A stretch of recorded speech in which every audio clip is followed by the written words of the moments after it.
যদি একজন শিক্ষককে তার ছাত্রকে শাসন করতে না দেওয়া হয়, যদি শাসন করে তার নামে যদি এফআইআর হয়ে যায়, তাহলে এর থেকে লজ্জার বা সামাজিক অধঃপতন আর কিছু হয় না।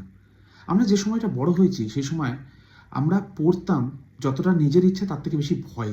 হ্যাঁ, সেই ভয়টা ছিল বলে হয়তো আজকের কিছু হতে পেরেছি।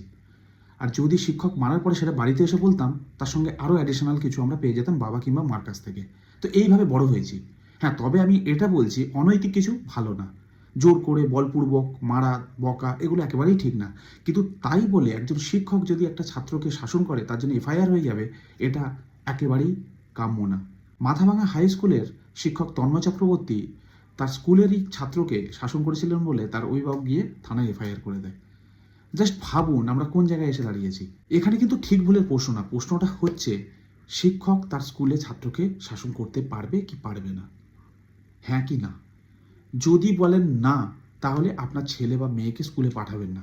আর যদি বলেন হ্যাঁ, তাহলে এই ধরনের নাটকগুলো করে আমাদের সমাজকে আরও অধঃপতনের দিকে ঠেলে দেবেন না। হ্যাঁ, অবশ্যই একটা প্রশ্ন থেকে যায়, বলপূর্বক বা র্যাগিং কাইন্ড অফ কিছু হয়েছে কিনা বা ইচ্ছাকৃত কোনো ঘটনা ঘটেছে কিনা সেটা তদন্ত করে দেখা দরকার আছে। সেটা সব ক্ষেত্রেই হয়। কিন্তু তার মানে এই নয় যে একজন শিক্ষক তার ছাত্রকে শাসন করতে পারবে না, এবং শাসন করলে তার নামে এফআইআর হবে। তো এই কেসটা কিন্তু এখানে থেমেছিল না, এই কেসটা চলে গিয়েছিল আদালতে। সেখানে আদালতের যে প্রধান বিচারপতি ছিলেন তিনি একটি কথাই বলেছিলেন অভিভাবকদের, যে আমাদের শিক্ষকরা আমাদেরকে শাসন করেছিল বলে আজ এই চেয়ারে বসে আছি, তাই তাদেরকে শাসন করতে দিন। আজকে সমাজটা কি বলুন তো, আজকে সমাজটা নিজেরা পালিয়ে বিয়ে করেছি, কম বয়সে বাচ্চা নিয়ে নিয়েছি, অভিভাবক কি সেই জিনিসটা আমরা জানি না, কিন্তু তবু আমরা অভিভাবকতা ফলাতে যাই, আর সেটাই হয় আমাদের বড় ভুল। আমি পালিয়ে বিয়ে করা বা বাড়ির অমতে বিয়ে করাকে ছোট মনে করছি না, কিন্তু নিজেরাই ম্যাচিওর না, নিজেরাই জানে না কোনটা ঠিক কোনটা ভুল। তাহলে তাদের সন্তানের ওপর কোনো কিছু এরকম হলে তারা কি করে ডিসাইড করবে এটা ঠিক হচ্ছে না, এটা ভুল হচ্ছে। ম্যাচুরিটি অনেক বেশি ইম্পর্টেন্ট। পুঁথিগত শিক্ষা তো আছেই, বাট তার বাইরে ম্যাচুরিটি একটা ইম্পর্টেন্ট ব্যাপার, পারিবারিক শিক্ষা একটা ইম্পর্টেন্ট ব্যাপার। সেই শিক্ষা পাওয়ার আগে যদি একটা ছেলে একটা মেয়ে পালিয়ে বিয়ে করে রিক্সা চালাচ্ছে, দোকান করে সংসার করছে, জীবনযাপন করছে, আমি আবারও বলছি এটা ভুল না, কিন্তু তার শিক্ষাটা কোথাও না কোথাও গিয়ে আটকে গেল, তার জানাটা কোথাও না কোথাও থেমে গেল।